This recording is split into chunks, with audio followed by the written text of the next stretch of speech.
I am so excited because the Step Out TV shows are back live on T2I TV. And for those who don't know, Step Out is a series of interviews and motivational segments designed to bring the best out of you and your business. Therefore, we have the following TV programs. Our first TV program, which is our flagship program, dubbed Step Out with Oscar Bimpong, is designed to interview consultants, experts, talented people, and those doing exceptionally well in their communities. The second one is Step Out SME Focus. This is where we interview business owners and showcase their products and services. The third one is Step Out Youth Impact Zone. This is where we interview young people succeeding against all odds to serve as an inspiration to other young people. And the last one is Step Out Authors Corner. And this is where we interview authors to share what their book is about to the world. Join us every week. Like T2I TV on Facebook and subscribe to the YouTube channel. To advertise or for further information, do WhatsApp +44 759 1152 983 or +233 55 580 3924 or email info@traintoinspire.com. T2I TV, we engage, educate, enlighten, and empower.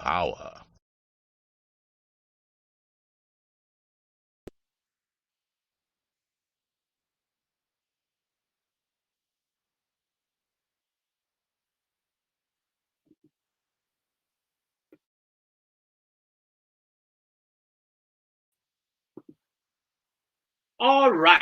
Welcome to another exciting edition of one of our special programs, and that is the Step Out Authors Corner. The Step Out Authors Corner is where we give authors the opportunity for them to talk about the book that they have written. And tonight is an inspiring journey of a very young lady who I would say has passed through a lot, but at the end of the day, the good news is that she is still standing and she is making an impact. And before I come to my guest, I want to make some few mentions of our sponsors. This program is sponsored by Train to Inspire Consultancy. I am the brain behind Train to Inspire Consultancy. We are a team. And for all your business training needs and consulting, just contact us. As a small business, if you need any consultancy in the area of strategy, in the area of business development, in the area of business trainings that can really impact your staff, don't go no further. Just talk to us and we are going to support you. We also work with schools, colleges, and universities in relation to the personal development of students. And we are the go-to person when it comes to the personal development of students. Also, ALS Global Shipping and Logistics, your trusted import and export company based in Accra. ALS says if you are stranded at the port, call them and they'll sort you out. Also, ZPay Ghana Limited, your remittance and mobile money company based in Ghana. ZPay just launched their USSD code for mobile money, and that is *270#. Just dial it on your phone and register for ZPay Mobile Money. Then Wheels for Sure, your car leasing for every credit. Wheels for Sure says that if you need a brand new car, but you don't have the credit of your credit to really buy the car of your choice, come to them. They are not going to punish you like the way the system has really punished you, but they are going to make sure that you walk out of the garage with a car of your choice, especially during this pandemic where a lot is going on in terms of people being afraid to take public transport. So don't go too far. If you contact Wheels for Sure, just quote T2I 2020 and they are going to give you a very good deal. If you want to really talk to any of our sponsors, their numbers are scrolling on the screen. take them and contact them. Also, if you want to sponsor any of our shows, take the number for T2I TV UK and Train to Inspire Consultancy or Train to Inspire Consultancy and contact us, and we are going to work with you. Lastly, if you want to support what we are doing, because we are really changing lives, changing the mindset of Africans in diaspora and in Africa. Now we are giving young people the platform for them to really share their views, learn about the things that is impeding their growth and breakthrough. This is where we really talk about those topics. And a lot of young people are learning. We want to really stretch this, really take it to the next level where we provide support systems for young people. We can't do it alone. If you have got any support you want to use to support us, it could be your knowledge, it could be your money, it could be your assistance to help us grow this platform. Please don't hesitate to be part of this new trend, to be part of history, because we are building a history. Now, we are always open for business. Talk to us and let us work with you. And tonight, it is going to be an amazing discussion. If you are watching us for the first time, we want you to understand that we are here every Tuesday, every Thursday, and every Saturday, 8 p.m. GMT.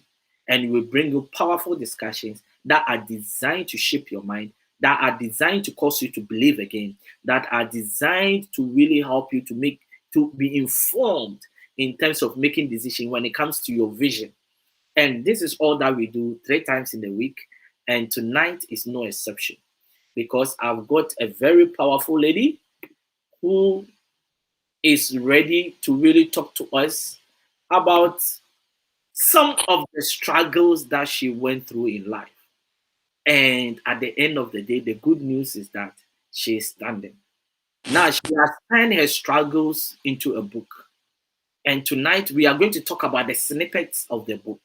And we are also going to delve into her life, how she was able to turn what everybody seemed impossible around.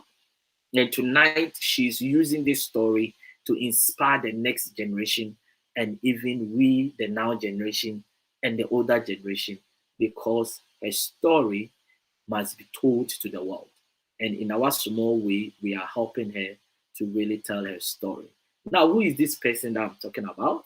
She's an author, she is an actress, and she is a model.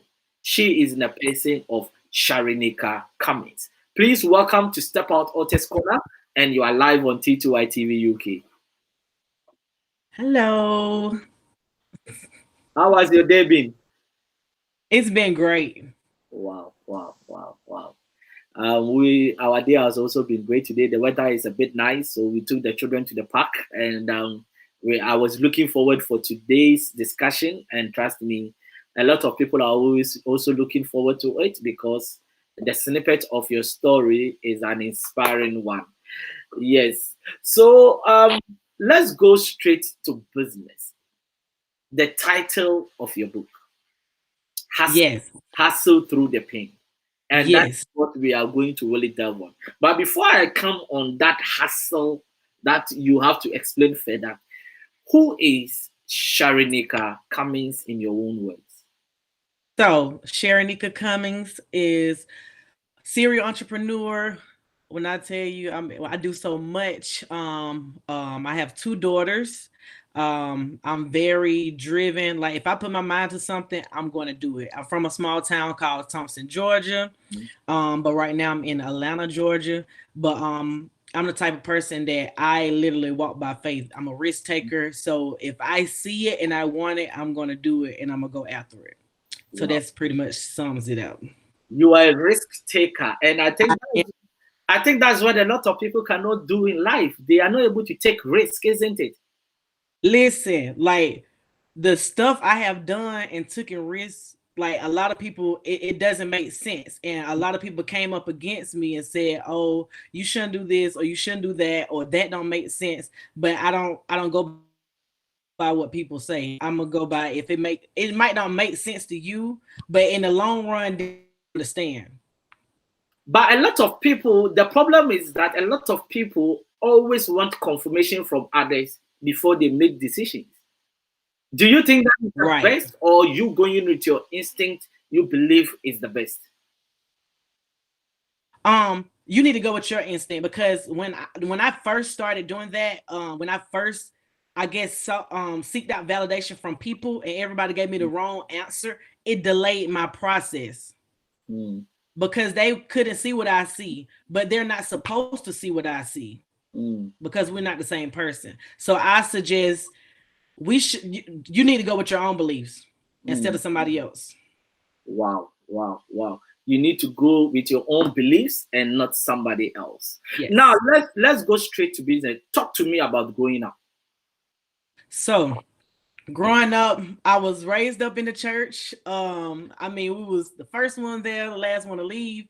So I was like, when I get old enough, I'm not going back to church. I said because I didn't have a choice, but I said when I got old enough, because I was tired of church. So I said when I got old enough, I'm not going back to church, and that's exactly what I did. When I got grown, I partied, went straight out or whatever, didn't go to church, but I ended up running back to that place.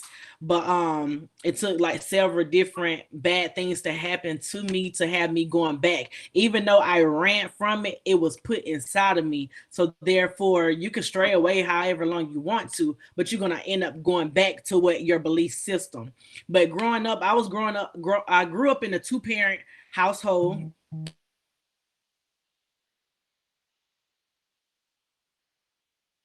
Which he been running his business for over 30 years, that he owned a DSL trucking shop, that he's a mechanic, a diesel mechanic. And so that entrepreneurship always been in my family, but it was just like I was just like this wild child and trying to figure it out and just trying to be loved and just run over here, run over there. And so it was I done did a lot of stuff, a whole lot of stuff growing up.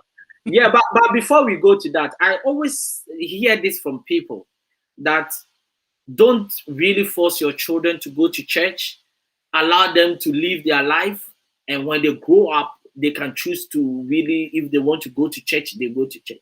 What is your take on that? So with me, I feel like it shouldn't be a force, but I feel like it should be enforced, if that make any sense. So therefore, I feel like don't abuse it. Don't abuse it like every single, like also have more talks, like people that that in that stage right now trying to figure out, okay, should I not? I feel like have open talks and dialogue with your child regarding that, because this was my outlook at it. Even though it wasn't the fact of going to church, because I probably would have liked it. It was the fact of going to church and seeing people act the same. So I'm like, what's the purpose of going to church and everybody acting the same and everybody doing worse stuff inside the church than out there in the world? So that was my standpoint, was that if I'm coming to church trying to seek out help and I'm going to church and I feel more worse in the church than I did out there in the world, because y'all judging me because of this or you judging me because of that, and I feel like I couldn't be myself. So that was the main reason that I was like, I'm not going back to church. I was like, church folk be the nastiest people. But I do feel like you shouldn't force your child. But I feel like that's a conversation that needs to be taught with your child, but also enforce, like, okay, you need to have some type of belief system, have some type of system in place. Even though you can raise your child to believe one thing, at the end of the day, I had to learn, unlearn, then relearn again. So the religion that I was raised up in, even though I thank God for that and it helped me, but I end up going into something else. You have to do what worked for you. And that's what worked for me. It started working for me. So I went with what worked for me. And I started seeing results. So wow. So it means that initially you didn't see results, but as you were growing, you realized that it was a good thing that happened to you, right? Yes, it was a great thing, because it was a lot of good came out of it that still today, even I can remember being a little girl, I can remember like they teaching us the Lord's Prayer. They teaching us different stuff that, like remembering scriptures or whatever. It's different stuff that I remember from that culture that it did help me. Wow. I just didn't like the gossiping and like the everybody, like the judgment, the very judgmental. I just didn't like that part because they like leave out certain sins and focus on whatever sins they want to focus on, but don't want to focus on their own sins. Like your sins matter, but my sins don't. So it's like a point finger type of thing. That's pretty much I really didn't. Wow. Now let's go to this level. Why did you decide to put your story in a book? Okay, so you know, when I was going through my hard time writing, every time I started writing, I felt better. And so I just started writing and writing. And so I was like, I'm just gonna write my story out. While I was writing my story, I still was broken, I still was bruised, I still was insecure, I still was shame, I still fought guilt. So even when I wrote the story, I still battled with all this stuff. But the more I told my story, the more I got delivered from my past, the more I got delivered from people's opinions of me. So it was like I exposed myself over and over, because the more I exposed myself, the more I killed the enemy. I felt like the more I like put the enemy under my foot, because the enemy likes to try to use our past against us or try to use stuff over our head. And so I just kept writing and writing, and it took me a long time to put the book out. I literally, majority of the book was written like 3 years prior to me putting the book out. Of course, I went and added other stuff to it that happened along the line, but the main parts was done and written 3 years prior to me putting the book out, because I'm the type of person, I want to make sure what I put out, I'm not being a hypocrite. I want to make sure I actually conquered this and not just talk about it, but actually walk their lifestyle. Wow. So you growing up, trying to, as a young girl, I could see you are a very beautiful lady, to be honest with you. And I could see that, look, every young lady, if you are very beautiful at such a young age, if you don't have very good guidance and you yourself don't really hold on to certain things, you can easily go astray. Now, when did the battles of life really started in your life? I would say the main battles really started when I went to college. That's when the battle started. Right when I graduated and I wanted to be so grown, get out the house real fast. When I went to college, that's when the battle started, because that's when real life came, because I was on my own.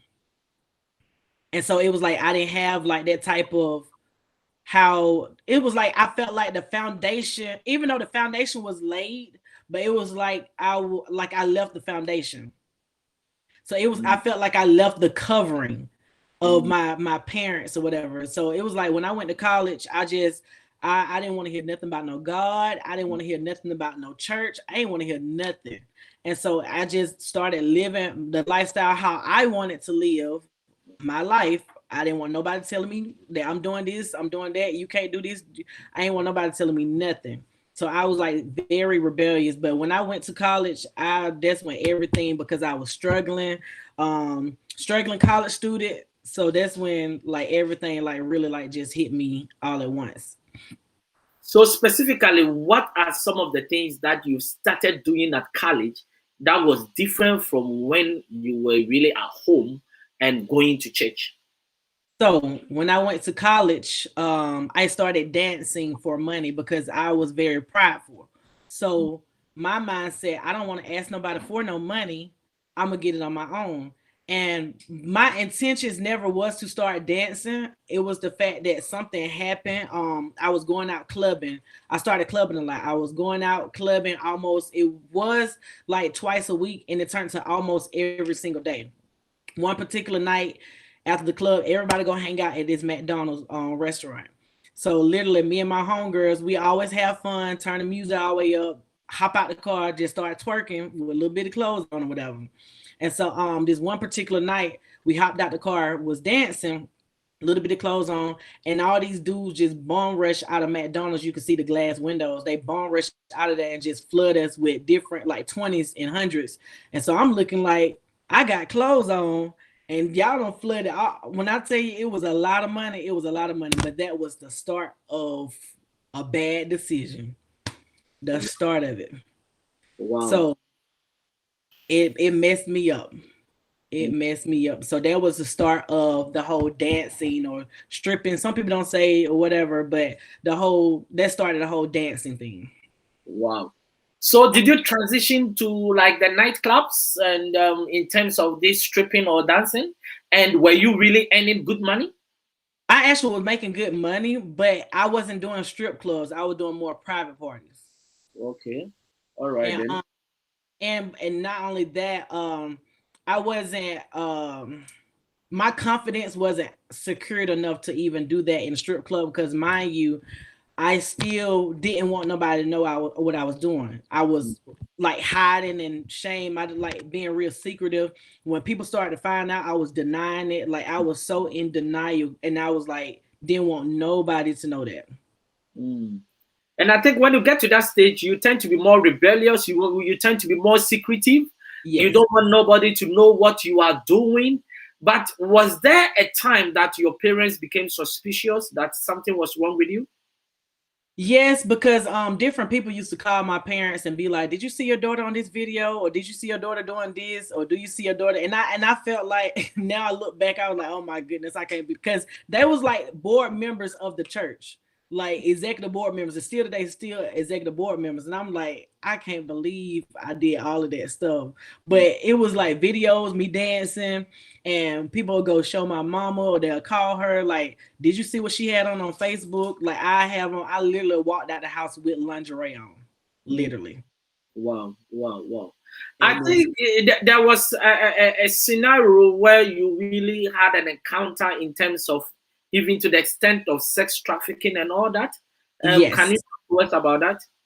So what happened was when I went to college, I always, even when I was small, younger, it was just something about the camera. Being in front of the camera, it was just like I would forget about everything I had going on. And so right when I was graduating from high school, I said I want to start pursuing my modeling acting career. I went to acting school, took classes, graduated from modeling acting school. And so I was like, okay, I really want to take it to the next level. So I started applying for different stuff, going on different set, doing background work just to get a feel of the set. So I was like, I'm the type of person, like I said, when I put my mind to something, is no way possible that anybody can come against it. I don't care what you say. When I put my mind to something, I'm going to do it.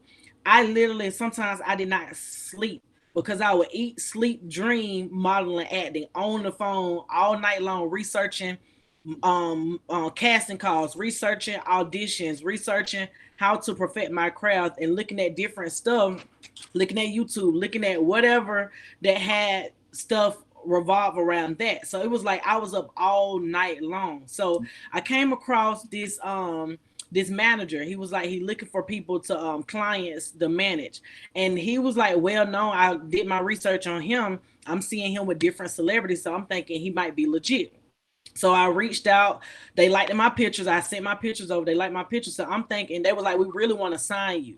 So I'm thinking, okay, this is gonna be my breakthrough moment. Finally, this, that, and I'm gonna put in all this work, whatever. So they gave me the address, drove down there to the location. But by me going somewhere I don't know, sometimes, I don't know, other people probably get that feeling like something don't feel right, and you kind of like feel sick to your stomach, like a adrenaline rush. So I text two people that the address that I was at. I said, I'm at this address, just to give you a heads up because I don't know where I'm going. And so when I got there, it was a big mansion house, which I also then starting to think, okay, they are who they say they are, because the house was huge. Went inside the house, well-known celebrities in the house. So I'm still thinking, okay, this is legit. Go inside the house. We introduced each other. He introduced himself. I introduced myself. And he would basically introduce the celebrity, saying that he worked with this person, worked with that person, or whatever. So now I'm like on cloud nine, like, okay, this is my breakthrough moment. So we end up going to a room. And so he got to talking about modeling, acting, and asked me questions like how long I've been doing it, and asked me questions, whatever. But then he started asking all of a sudden, have you ever did drugs? And I was like, kind of like, thrown off then. And I was like, no, I never did drugs. He like, you never thought about trying drugs? I'm like, no, I don't never thought about trying drugs. I was like, I have done a lot of crazy stuff, and I know I'd be wild, but that's something like I told him, if that's something I'm gonna do, it's gonna be on my own, not somebody peer pressuring me or forcing me to do it. Because he was trying to tell me how nothing wrong with it, it's good to do this, it's good to do that. I was like, that's fine for you, but as for me, no. And so to make a long story short, he then asked me, was I hungry? I was like, no. He was like, you thirsty? I was like, yes, I am thirsty. So he asked me what I wanted to drink. And around that time it was alcohol beverage. It was like kinky or whatever. And so it had to be inside the drink. I don't know what, I know it was all different kind of drugs mixed up in it. But I didn't know at the time that he had them put it inside the drink. Only how I found out was the next day when he had done said something. But after I drunk something, when I drank the drink, I literally started to feel real like dizzy and real sleepy. And so I'm feeling like, okay, I can't be this drunk that I sit here and it was just a lot of confusion. Like, how I'm getting drunk, this must be a strong drink. I got very sleepy, and the only thing I remember, like literally dozing off. No, I'm ahead of myself. Let me back. When he got to ask me about drugs, I text the same person that I said the address to. I told them, if you don't hear anything from me in the morning time, call the police. And so that was kind of get creeped out and weird. But when he got to ask me those drugs questions, I did text them that and let them know, like, make sure you hear from me the next day. So after I drank the drink, I'm thinking, I can't drive like this. Still didn't know nothing about no drugs in the drink. So I'm thinking I'm just drunk. And I'm like, okay, I'm probably going to have to stay here because I don't want to get caught drinking and driving, whatever. Only thing I just remember staying there and remember going to sleep early. I blanked out, didn't remember nothing that happened. Only how I can remember what happened is because of the video that was recorded that night. That's only how I can remember what happened. But literally, when I woke up that next morning, I woke up in like a shock and paranoid. Like my heart started beating real fast because now I'm like, dang, how I get so drunk that I don't remember nothing that happened that night before. So now I'm paranoid trying to figure out, okay, what did you do? What did you do? I'm like in panic mode trying to see what happened last night because I didn't remember what happened. And so he ended up coming to the room. He was like, you went off last night. I'm like, went off. And he was telling me, I did this, I did that. I let him do this. I'm like, no, I wouldn't have had sex with you. I wouldn't have did this, wouldn't did that. He was like, yes, you did. I was like, no, I did not. And he was like, I told you wasn't nothing wrong with drugs, that you was doing this and you was doing that. And I like boo-hoo cried when he showed me the video, showed me proof, because I was in denial, like nothing happened last night. I went to sleep and that was it. That's what I'm thinking. I went to sleep, that was it. When he showed me the video, I literally boo-hoo cried, and all I could think about is, oh my God, this might be all over social media. I got a daughter. This is embarrassing. But at the same time, I don't regret that night because that night literally saved my life, and I have not looked back ever since. So even though I wouldn't wish that on nobody, I wouldn't want nobody to go through that. But at the same time, it was a purpose behind it because ain't no telling what I would have done, like even if that situation never happened. But I literally I cussed him out. I cussed him out. I literally I cried. I said I had to go. I put my clothes on. I left. When I had them drove off, I stopped at the stop sign. I screamed to the top of my lungs and I prayed out to God. I was like, God, I don't know how I got this far away from you, but if you cover this up or you cover the video or you like literally make all of this disappear, I will run after you, like, and I will not look back. And so, and I like made a petition with God, and I was like just begging and crying. I felt so guilty, so shame. I felt horrible. And so when I kind of got myself, I sent a long email to the people, basically giving them a threat and saying that I was going to go to the police about it, about what happened, and that I didn't feel comfortable, and y'all took advantage of me, and you drugged my drink without permission, and I didn't consent to what you did or whatever. And so I received a private phone call. They never responded back to the email. I say like an hour later, I got a private phone call. It was him. He never called straight through, and he never responded to the email. He actually blocked me on the email. And so when he called me, he said, I received your email, and I'm just letting you know, if you was to go to the police, your video would be all over World Star Hip Hop. So I felt like, okay, I'll just be silent and don't say nothing just to try to protect my reputation, just try to protect my family reputation, because you don't only represent yourself, you represent people that you're connected to as well. So if that was to get out, imagine how my family would look. Imagine how my parents would look or whatever. Or imagine people probably go to my daughter and pick at her about, oh, your mom on a video or a sex tape or whatever. And so I stayed quiet about it for like 9 years, really, until just recently. I say like 2 years ago, I felt like I was over it and God was dealing with me. I'm like, why all of this stuff resurfacing back up? I felt like I done healed from it. I felt like I done got past it. And God was dealing with me. He was like, because you never told your story. You never told the full story. You just told bits and pieces and you sugarcoated, but you never told the full story.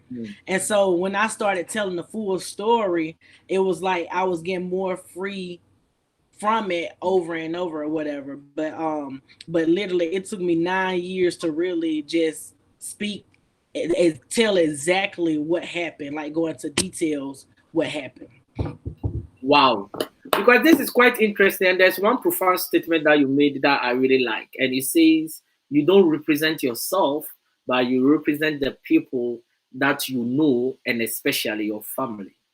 Now, there is a lot of young people that are doing certain things that they think they don't really care because, after all, it is them.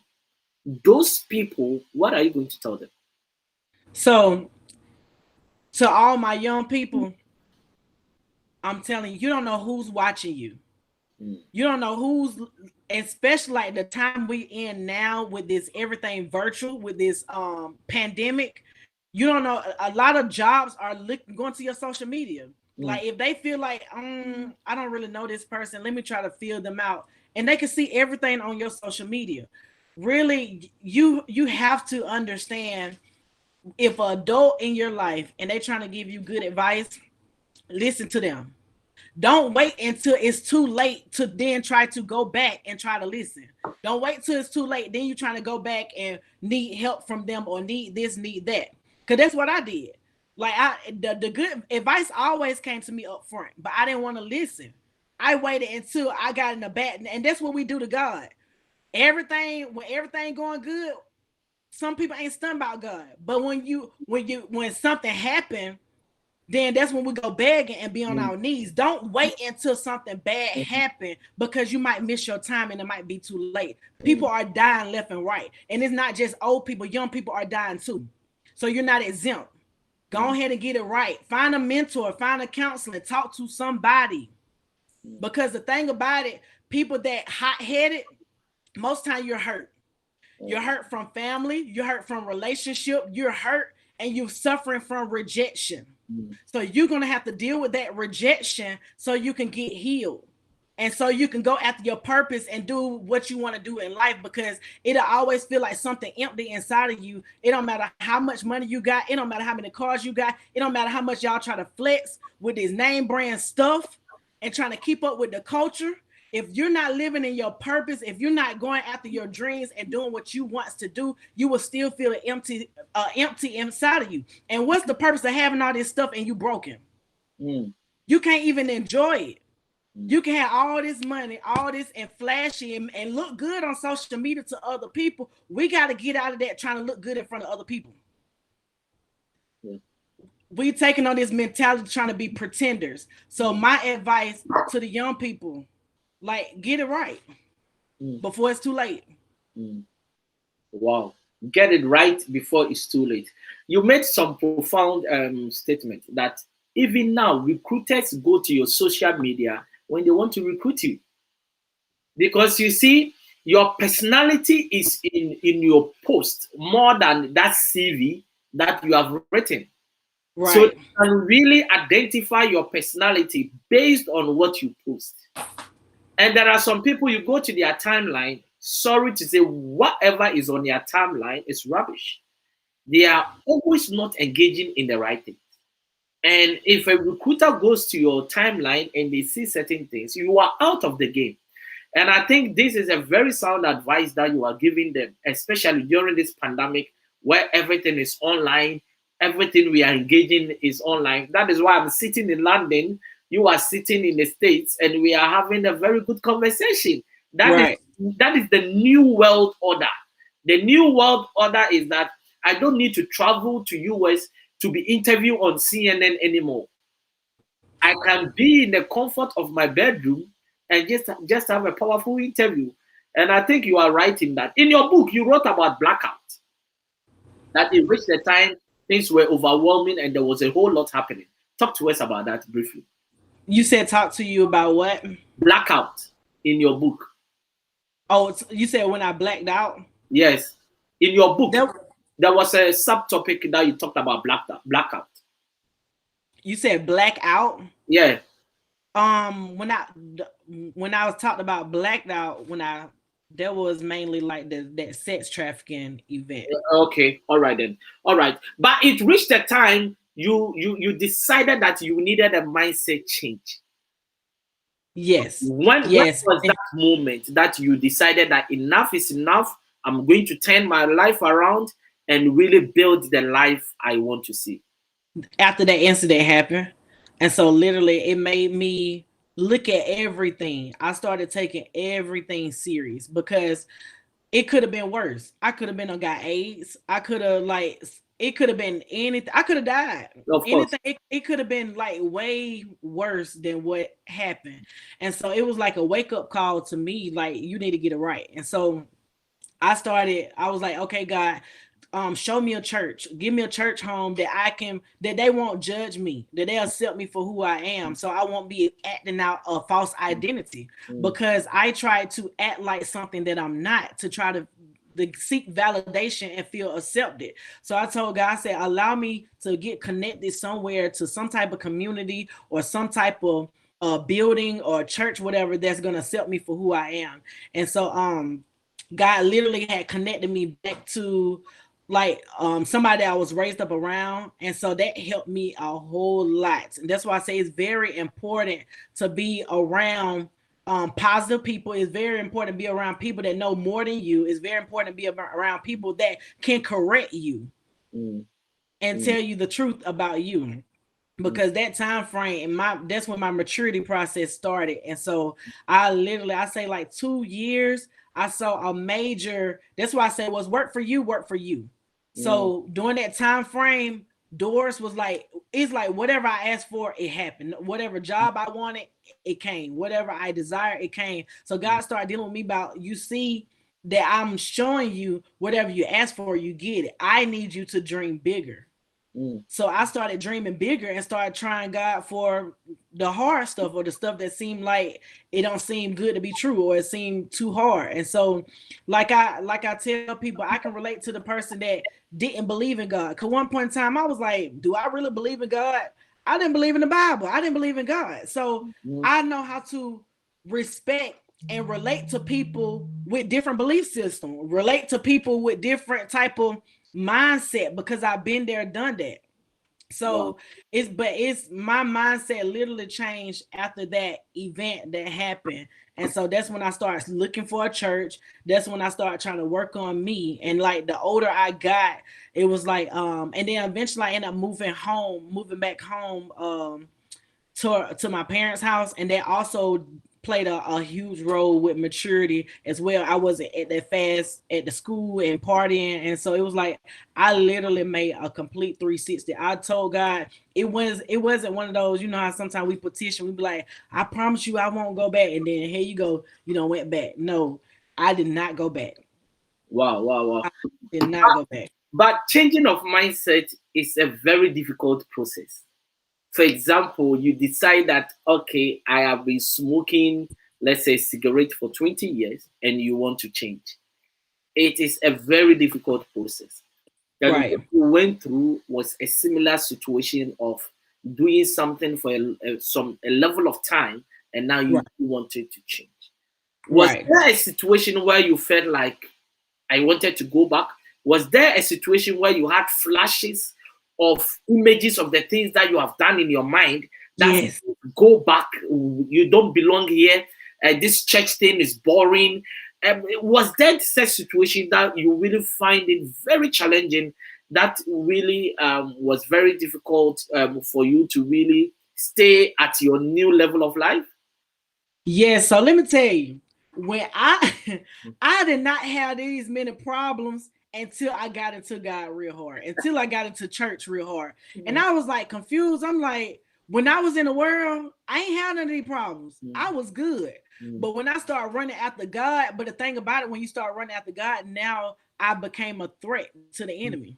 The enemy is mad that he lost somebody. And not only just lost somebody, he lost somebody that now, because I have influence, I can make him lose more people. So with my lifestyle, it wasn't just me coming out. People that I was connected to, they was coming out, because you cannot be connected to me and you're gonna be stuck. No, I don't play that. If you connect to me, we all coming out. And so a lot of people we're just regular having a conversation, and all of a sudden they'll feel deliverance just from the conversation. They'll be like, I don't know why, I just don't feel like cussing no more. I don't know why I don't want to smoke no cigarette no more. Like one girl, she had an issue with smoking cigarettes. She did. And I didn't understand why I worked that job for one day, but I was on an assignment. So I always look at stuff as being on assignment. But I did have my moments that I thought about, okay, now I could just go back to my old lifestyle, because money wasn't no issue. When I was in the streets, money was not an issue. So I'm like trying to live this godly, trying to live right. And it's just like, if it ain't this, it ain't that. And then like the crazy part about it, and this what messed me up the most, and I struggle with the most mentally and caused depression. When I was in the world, dancing, stripping, prostituting, I didn't hear nothing. Nobody said nothing. I didn't hear no rumors. I didn't hear nothing. Time I started to live right and get in the church, now I'm all these names. Oh, she would dance. Let some people tell her I was still doing it. I wasn't even doing it anymore. And everybody was slandering my name, saying I'm this, I'm that, she this, she's a whore, she this, she that. And it was like I was hearing so much about myself. I started feeling horrible. I'm like, do I really even want to I'm like, God, why has you got me in this place? I'm trying to live right. I'm trying to do what you told me to do. And God started dealing with me. He was like, appreciate the slander on your name. Appreciate people talking about you. Because the bigger the test, the bigger the testimony. And the more bad stuff happened to you, not saying I wish anything bad on anybody, but that show you how big your destiny is. If you go through small stuff, you might got a small destiny. But people that got a big and huge destiny, you can't tell me they didn't went through no big, huge stuff. So we have to look at the positive and the negative. If you're going through all this hell, you're going through hell for a reason. That's because you're a threat. Wow. But we got to stop looking at the problem and bring a solution to the problem. Okay, I'm struggling with money. Around that time, I was struggling with money. So I had to look at the solution. Okay, I'm struggling with money because I know I'm called to be a millionaire. So I got to know what it feels like to be broke in order to know what it feels like to be rich. If I'm struggling with this area, or if I'm struggling with saving myself, I know I'm called to be somebody's wife. So it's like we got to look at the solution and look at the answer and stop looking at the negative. So I start looking at all my negatives and turning to the positive and looking at the solution of that negative. And that helped me a whole lot. So let's look at things this way, right? So does it mean you are trying to say that when you run to God and you want to change, things are not going to be roses? Things are going to even sometimes be more difficult before it becomes better. Is that what you are saying? Yes. Wow. But in the process, it all is meant to build your faith. It's all is meant to build your trust. And not only that, it's for the process. See, the thing about a lot of people don't want to go through nothing. But the thing about it, it's a process. And so, and it's a process. A lot of times we don't want to go through that process. But if we desire, because most time when we get into God, we desire more. We want something else. We feel like something missing. And so, but it's not you have to pay the price for it. It's not gonna be free. But in the process, it's gonna make you're gonna feel more, you're gonna appreciate it more when you go through than you just to give it. Because the thing about this, the problem, if God was to just give it to you and you don't go through no process, you won't be able to keep it because you're gonna mishandle it. But now you're going through your healing, and you're going through your Your humbling stage, God humbling you by breaking you all the way down. So now when the stuff do come, now when the house do come forth, now when the money do come forth, now when that job do come forth, or whatever that you desire come forth, now you'll be able to appreciate it and have it. Anything that come quick and easy, you got to be careful, because whatever come fast don't last. So does it mean that sometimes we need to preach this to people for them to understand that, look, the fact that you have come to God doesn't mean that things are going to be rosy, things are going to be right? Do we even preach that to people? Because I think probably people do come in and have a culture shock and say, is this the God that you are talking about? Is that how he is? See, the problem is it got all these prophets and all these people that they want to manipulate people for their money, the cash out prophets, and want to tell you God gonna give you a house and God gonna do this. And yes, God can do that, but you have to be real with people, and that's what a lot of people are getting. They get messed up in their faith because they're switching their belief system and they're trying something out that they don't know. But now when it's like make them feel like, okay, if I'm gonna have these struggles in God, I might as well just go back out there in the world when I ain't had them problems. But really, you still had problems, and plus you wasn't covered when you was out there in the world, whatever. Well, I take that back. Yes, you can be covered even while doing your stuff, but it's just a whole lot. People need to be upfront and stop making people feel like when you get in God, everything gonna be peaches and cream. No, it's not. You're gonna probably go through more hell because now you're a threat to the enemy. Well, so now it's not just you, because the enemy come to kill, steal, and destroy. So now it's like, dang, I'm not only getting attacked, the people around me getting attacked. Now the enemy coming for this or the enemy coming for that, and especially the enemy gonna come at you depending on your level. So if you're going through pure hell and it seems like you can't catch a break, that should show you your rank in the spirit. That should show you how much like the enemy look at you and is inspired by you. So you should see that as a compliment. Like, oh, you really want to go there? You keep on trying me because you know what's inside of me. He ain't coming for you. He coming for what's inside of you because he's jealous. Wow. How do you feel now? I feel good. Because you see, I think sometimes we think we are happy because we have got one or two things. We have got the nice cars, we have got the nice buildings, we have got everything we want to. But a lot of people are in that position, but they are not happy. Right. I could say that probably you don't have those things probably at the moment, compared to even if we were in the world, probably you would have been able to afford a lot of stuff in terms of what you were doing because you were getting paid very well. But I could see that you have got an inner peace and happiness with you. Yes. Now, what are you going to tell anybody that is on the other side where you were before? What are you going to tell them? So happiness don't start with material stuff. You're gonna have to focus on you. This is a season of sometimes, okay, people say don't be selfish. It's not selfish when you need to work on yourself. Sometimes you're gonna have to put yourself first.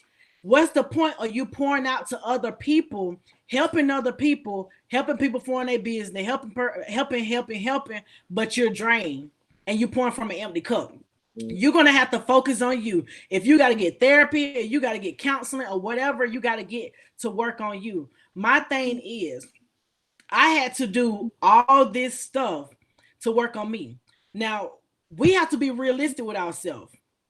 I worked on me in the low place. I didn't wait till, and I told God this. I told God, I said, don't give me nothing I'm not prepared for. The problem is we ask for stuff that we're not prepared for. We ask for, like, literally, we ask for so much stuff that we can't even handle, that we'll end up mishandling. I told God, don't give me nothing that I can't handle. Don't give me nothing that I'm not prepared for. I want deal with my heart in this low place. So even while I was sleeping in my car, I had joy. Even when I was sleeping in my car, I still would minister to people that was millionaires. And so I'm looking at like the last job I had, I'm looking like, you listen to me, you got way more money than me. But the thing about it, I have peace. You can't buy peace. No. You cannot buy peace. So it don't matter how much money you got. If you ain't got no peace, you don't got nothing. So it was a lot of people envied me because I had pure joy when I didn't have nothing. So you got to try to get that pure joy when you don't have nothing. So now when stuff get added to you, it just will be a added to you. So it won't be that stuff making you happy. If I'm happy with myself, if a man come along, okay, it's not the man making me happy because I already was happy within. If a house come along, it's not the house making me happy. But the thing about this, the problem that a lot of people don't want to talk about. We have made all this stuff God. We have made other men God. We don't make materialistic stuff God. We have served everything else but God. I did it. I can talk about it because I did it. I served materialistic stuff. Everything I had had to be name brand. It had to be name brand in order for me to put it on. Wow. But now I don't care nothing about no name brand. But whatever you can't let go of, you have made that your God. And you have gave that power over you. Wow. So we have to look at everything in every area in our life to see, okay, what have power over me? What I can't let go of. Wow. Look, when the conversation is very good, the time runs, man. And I didn't even know it was 4 or 5. I can't believe we've already clocked an hour. Because the conversation is good. There are sometimes when I want to interview people, they say 1 hour is too long. I say, look, if the conversation is good, 1 hour is never enough for us. Right. And trust me, I enjoyed every bit of this discussion. I've been talking to Sharenika Cummings, the author of Hustle Through the Pain. Yes. And trust me, she's been sharing a story with us, an amazing, amazing story. A story that was meant to be bad at the end, but this one has turned out to be a very good story, and she's using it to inspire our generation. Where can somebody get your book to buy? So you can purchase my book at www.sharonikalashay.com. That's SharenikaLashay.com. Or you can go to my social media by how I brand myself, everything to Sharonika Lashay. So you can find it on Instagram, YouTube, TikTok. It don't matter what it is. Twitter, Facebook, any platform you can find it. But yes, if you want to purchase the book, and I have several copies. I just restocked. So wow. And do you talk about this story to inspire other young people, especially ladies? Do you do that? Yes. I have a group of girls that I mentor, teenagers that I mentor. It's called Bold, Beautifully Outspoken Leading Dolls. And so I basically try to get out of control teenagers or teenagers that the parents having trouble with. Because what I noticed about my ministry, a lot of people that they're able to relate to me because outside of looking in, if you just randomly see me at the store or randomly see that, you wouldn't think that, oh, she in God real hard or she like run after the God. You wouldn't think that because I'm my authentic self. Because the problem is people get into church and feel like they don't have no life. No, you can still have fun in God. And there's a lot of stuff I do and it still be holy and I still have fun and I know how to do it in a classy way or conduct myself. But the thing about it, even what I thought, a lot of people feel like, oh, when you change your life over, you just gotta like be boring. No, you don't. So they see my lifestyle and they see how I do my business and see how I conduct myself in life, and it inspires them and it make them feel like they can relate to me. But if I got this big old hat on my head and I'm acting like I'm in the heavens of the heavens and I'm right, you wrong, and I'm crucifying you and sending you to hell, like it's gonna be hard for them to even be able to trust me or even be able to open up because I done shot you down before you even had a chance to even say anything. Wow. So a lot of people, a lot of girls do put their trust in me and come vent. A lot of people will vent to me out the blue, just tell me their problems. Like even with my business, a lot of people I conduct business with, it end up turning to ministry. I end up like ministering to them, and so it's mind blowing. Wow. I always say that this world will be a better place if we have got 1 million Sharonika in our midst. Because if she is doing her bit, I'm doing my bit, that person is doing their bit, mentoring these young people, impacting lives, then all of us together are going to form a synergy that is going to help our world to be a better place. Yes. The only thing I will tell you is that continue to do what you are doing. You are on the right path. There is always one thing I tell people, that it can always be better if you Yes. continue to do what we are born to do. This is Yes. your ministry. This is what you are born to do. This is your purpose. The influence now lies on you. You Yes. have got now the authority, the power to step into zones to change lives. Where people say, oh, they cannot, no. When Sharonica goes there, because you see, one thing is that the purpose that God gives you, it comes with His own grace. Right. Meaning that I cannot do what you are doing, Right. and probably you cannot do what I'm doing.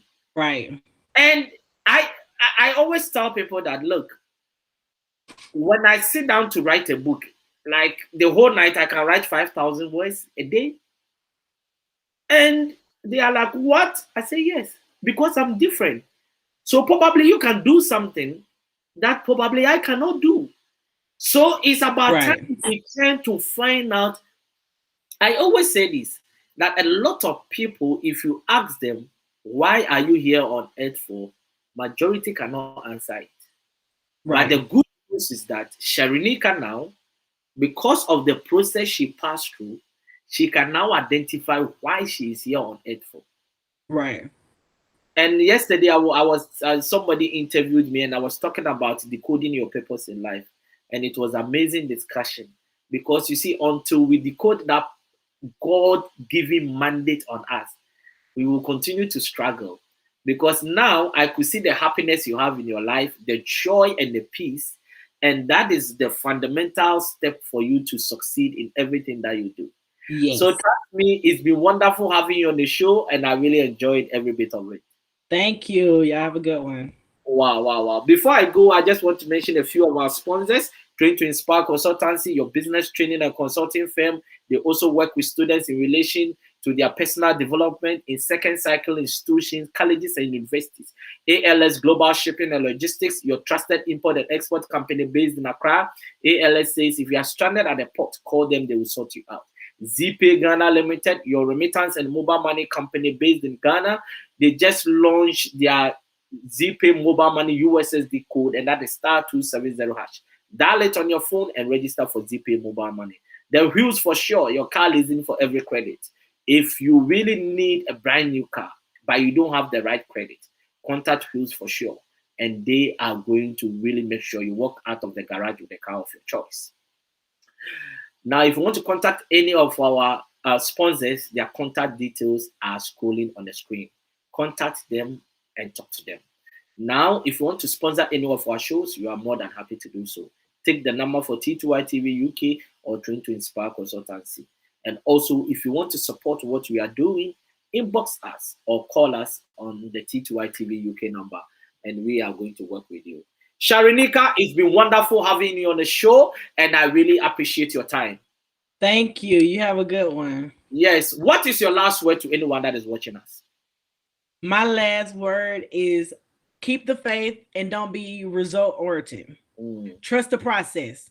Don't keep focusing on the results, even though the results are going to come, but trust the process. You have to trust the process. Trust the process. I love that one. And there is one statement I always make, that God is a process God. He is not a product God. Because the moment he becomes a product, it means that when he reaches a certain level with Sharonica, Sharonica will never go beyond a certain level. But with God, he's always taking in one step at a time on the next level and on this next level. And that makes him the process God. Meaning that until you die, he never finishes with you. He will always take you to the next level at any point in time. God bless you for your time, and God bless anyone that took their time to watch us. Please share this for somebody to have an opportunity to watch this inspiring interview. And we will come with you once again. That is on Tuesday, 8 p.m. GMT. We are going to have a powerful discussion. Don't miss the dial. It is going to be an amazing discussion. I have got 3 young men that are coming from 3 different African countries, and they are going to talk about what the youth they need to do in the development of the Africa we want to see. Those of us that are born in diaspora and we think Africa is not a problem, it is about time we change our mindset, because that is our roots. And trust me, I have met so many young people that have lived in the States all their life. They were born in the States, they were born in London, they are now living in Africa. Very young people. Why?